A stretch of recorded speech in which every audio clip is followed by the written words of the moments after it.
जो इबादतें अखलाक और किरदार पर असरअंदाज ना हो सकें वो मुशक्क़त के सिवा कुछ नहीं।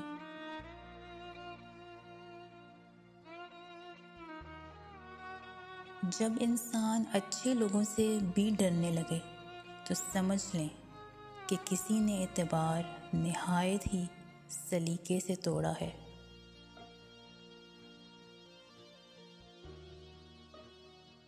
लोग नफ़रतों के इतने आदी हो चुके हैं कि मोहब्बत बांटने वालों को भी शक की निगाह से देखते हैं।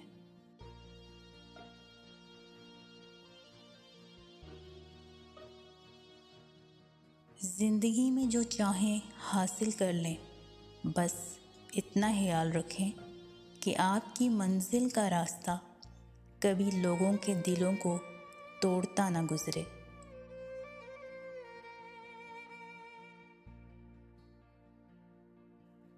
इंसान हमेशा तकलीफ़ में ही सीखता है, खुशी में तो पिछले सबक भी भूल जाता है।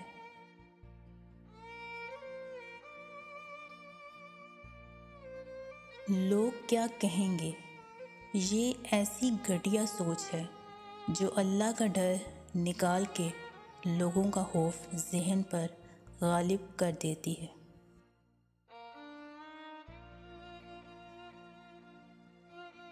ज़मीर मरता है एहसास की खामोशी से, ये वो वफ़ात है जिसकी खबर नहीं होती।